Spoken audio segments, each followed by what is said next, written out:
What's up, Cradle fans? I'm back with another video. You're going to be seeing a lot more videos from me because I finally got my workflow figured out. So I'm recording now, and today we're going to talk about existence. Existence is a concept that for a very long time was never brought up, never talked about, and I'm talking about since the publishing of Uncrowned. It was brought up pretty much exclusively in Uncrowned. It was mentioned one time at the end of Underlord, but I haven't seen it discussed much up until about a month or two ago when I first started trying to make this video before I had software and hardware and other technical difficulties. So that's what we're discussing today, the concept of existence, how it applies to the sacred arts, and how it might apply to becoming a sage, how it might apply to being a chaos fiend, or an Abadan person, or fighting at the metaphysical level once you've ascended. It all applies. So we're going to get into that now, and I'm excited. Okay, I thought about getting away from the PowerPoint, but it's too near and dear to my heart to get away from it just yet. So we're talking about existence. I have a nice little Fyodor Dostoevsky quote here about existence. The mystery of human existence lies not in just staying alive, but in finding something to live for. And we know cultivation novels are built on sort of, Taoism, and that's kind of a Taoist quote. So I felt it fit. So let's talk about existence. And I feel like I need to start with the fact that existence and authority are two sides of the same coin, I believe. We've seen so much more of authority because someone like Northstrider and everyone else, all the other sages, called it out. And so everyone focused on it for a long period of time. But not many people focused on the concept of existence. And the first time they're discussed together, actually, I think it's the only time they're discussed together, is right here. In the discussion of the world seed, inside was a ball of life and potential, a picture of hope and power, a condensed pearl of raw existence and authority. And a world seed can become almost anything. In fact, I speculate that a world seed was a component used in the Hammer of Adriel to help create things. And we'll get to that later. But yeah, existence and authority go together to help create life, create powerful things, evolve spirits, manipulate the world around you, defend from manipulation of the world, from outside forces, etc., etc. You need existence and you need authority the higher up the chain you get. So let's discuss a super important point in that soul fire advances existence. And this makes a lot of sense, and it's not explicitly called out in the books, but it is explicitly called out in a word of will. And this is something that Tevel called out to me. He's always calling out useful things. So thank you, Tevel, for pointing this word of will out in regards to the path of the starseed. So once the starseed is bathed and forged in soulfire, it becomes another level of existence entirely. Okay, cool. What are the other two spirits we know of that have been bathed in soulfire and became another level of existence entirely? Little Blue and Dross. Little Blue was bathed in Underlord soulfire, and Dross was bathed in Monarch soulfire. So Dross likely is already all the way existenced up, and now his existence is tied to that of Linden.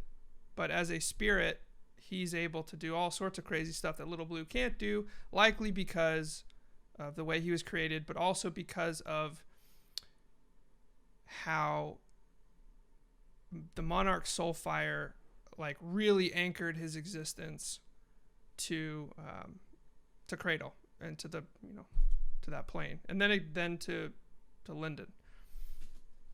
Cool. So let's carry on. Talked about Little Blue as well. The first time we hear about spirits being affected by, or the concept of existence in spirits, was when Fury calls out Little Blue. You should give yourself more credit. Sylvans with a state of existence this complete are good judges of character. And I hear the leader of the Gold Dragon teams out for your blood. So Little Blue was kind of just a sort of amorphous blob until Athen shows up, gives her, at the time it wasn't even a her, some soul fire. She levels up her existence, and then he gives her a big chunk of pure Madra to stabilize that evolution of her existence. Then she gets a physical form. It's imprinted based off of what Lyndon thinks, which is also interesting that his concept of what Little Blue would be helped forge her existence. So this is an important topic. Spirits increase their existence with the use of soulfire. And I think this is why the move from True Gold to Underlord is so substantial, because the entire spirit and body are leveling up their existence. You are now much more tied to the universe and to the iteration that you're a part of once you become an Underlord. And we're going to get into some more speculative things about that in a bit. All right, let's talk about, real quick, how existence plays a part in the fight between chaos and order. So we have an interaction between the Angler and the Mad King, two Vroshir at the highest levels of power, and they each have artifacts or other tools that they're using to enhance their powers of both authority and existence. So above the crown of her head hovered the halo of the deep earth, a featureless circle of what seemed to be lead. It carried within it the hopes and dreams of a long dead people, their resolve and their sanity, and it anchored her existence. No fiend of chaos could touch her under its protection. That's amazing. So it probably has a lot of authority too, if it holds the hopes and dreams of an entire race of people. But it anchors her existence so that no fiend of chaos can touch her. That also implies that there is a chaotic existence and a human existence. Since fiends of chaos can die but not die, their physical forms can be destroyed, but their metaphysical life forces can slowly recover over time, which tells me that they have a different kind of existence, which we'll talk about in a bit. Moving on, her sense of him, this is the Angler sensing the Mad King. Her sense of him was of overwhelming significance, an existence of such gravity that it warped reality around him. The crystal floor pushed away as though it melted beneath his feet. So he's got the existence of both a human self and a chaos fiend, and he's containing the chaos fiend. He thinks he's containing the chaos fiend, but we know that when a chaos fiend is able to use human intent, they get super powerful. So existence is a concept that encompasses the entire Willverse, from, I guess, Underlord up. All right, let's speculate. So we've seen many times, well, not many times, but we've seen a few times these metaphysical battles that are based around your willpower, your sense of self, your ability to affect the laws of metaphysics around you. We've seen judges freeze entire iterations, turn them back. We've seen a judge wipe from existence a full Vroshir using her authority. And there's a couple other things at play during that serial battle against the Vroshir, I think. The reason why, when she enters into the iteration and she asserts her control and she starts to wind it back, that the Vroshir are not affected by the time stop. They're able to move and be aware of everything. That's because their existence is so high that they're able to maintain control of themselves, right? It also could be a comparison of authority, but I think that your existence is kind of your shield against someone else's authority. So it's like a shield versus their sword. I think. Not quite sure. But we also see this when Suriel comes down to Sacred Valley, stops time, and then we see Lee Marketh like slowly get his shit together. That's because he has an existence that is much more than everyone else around him. And so he's able to kind of shrug off her absolute control of the situation. I mean, he's not strong enough to do anything else, but he's able to at least break out of her time stop. All right, I've already talked about Dross a little bit, but I think there's a couple things at play here. So we're all wondering, Northstrider is wondering how to make a creature exist, a presence, how to create a presence. And he thinks he's had created the Ghostwater facility to experiment with it, and so on and so forth. But I think what he's missing is some form of existence that grants a little bit of sentience. So for whatever reason, Dross, a memory construct that sat in the dream well for 50 years, was able to slowly like evolve and create some sort of sentience, which implies a level of existence. Then when he was bathed in soulfire, his existence was like cemented. Before that, he was constantly like slowly dying and then getting recharged, and then slowly dying and then recharging, all the while becoming a more advanced spirit. But then the soulfire like solidified it, and then when he merged with Lyndon, his existence was permanently tied to Lyndon's existence. And so that's why I don't think Dross as a creation can be taken away from him. I don't think. Unless maybe Lyndon were to be killed. And then Northstrider's authority could probably keep Dross alive, and then whatever. So that's my thought. And then moving on to Chaos Fiends and their existence, I think there's some weird stuff that happens when you have a lot of existence, or like chaotic existence versus a lot of authority, or like a lot of existence versus little authority, or a lot of authority versus little existence. I don't know if the Chaos Fiends have a shit ton of authority and very little existence, which is why they can be like killed and reform, or if they just have a shit ton of existence and not a lot of authority while on that iteration, which makes them really hard to kill, but they can't do all the crazy shit that they normally do. Like their existence wasn't capped while they were put on that iteration. Because I don't know if you can cap their existence because of what they are, but their authority was capped. So they were in a constant struggle. I don't know yet, but that's kind of what I think. And I also think that has something to do with Dread Gods.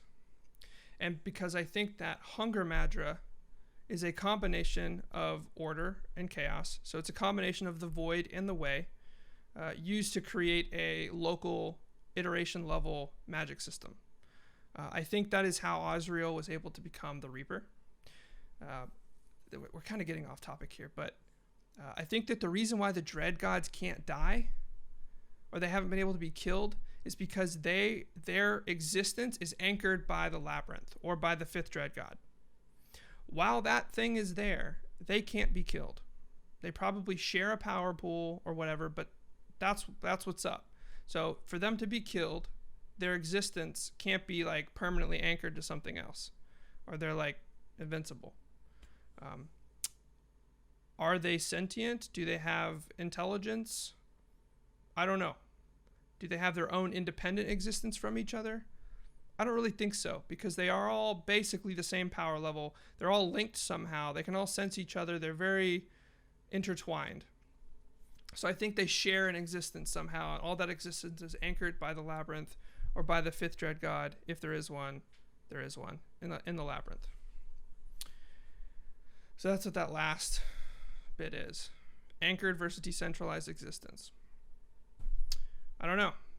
This is all speculative, but I did ask Will in Discord after the the reading of the chapter of Wintersteel for that Denver con thing, he jumped into Discord, and I asked him a question as if he's surprised that no one's brought up existence. He's like, well, I wouldn't have.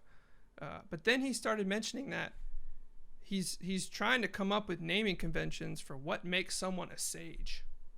Or not really a sage, but like what the stuff that makes you advance. And one of those things is going to be a sage. We're probably going to get to see a lot more about sages in this book, considering that there are 8 contestants that are all going to be trained by sages. And many of us in the community, at least a few of us, think that a sage is someone that evolves their existence in a specific way by permanently manifesting an icon that is specific to their spirit within their spirit.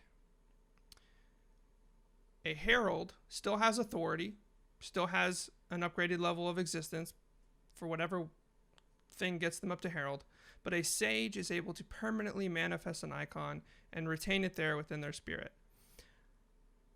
I think that monarchs... Okay, so this is an area of speculation as well.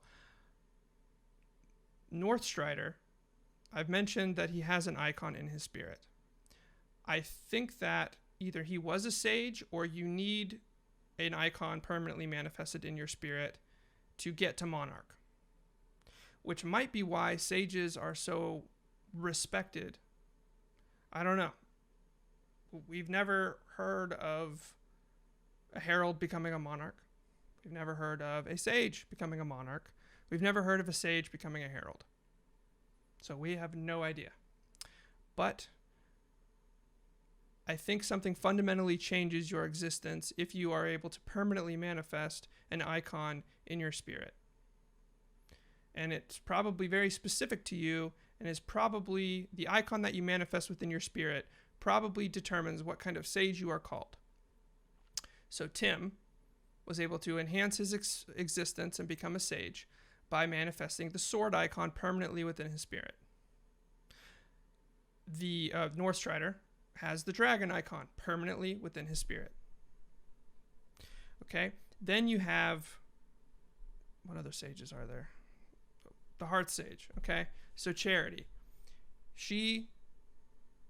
I don't know if the heart icon is like a human emotions or like human mental whatever icon, but she mentions that as a heart sage, she should have full control of her emotions. And very likely there's a heart icon that she was able to permanently manifest within her spirit. Min Shui, the Frozen Blade Sage or Sage of Winter's Blade or whatever. This is a speculation, I have no clue, but she either has a hybrid icon of both sword and ice as an element to be like the Winter Steel, maybe not Winter Steel because that's, I don't know, if her Madra is Winter Steel, then she has a Winter Steel icon in her spirit permanently.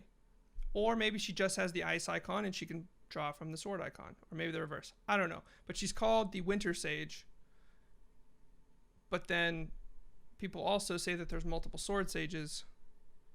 That's why I think she has a hybrid one that's very specific to her, which makes sense with cultivation because you're moving along your very specific path and your Tao or whatever, and hers involves icy cuts and icy swords. So what do you think? Let me know in the comments. Hit me up on the subreddit. Ping me in the Discord. Let's chat about it because there hasn't been enough discussion about existence up until this point. So let's get that conversation going.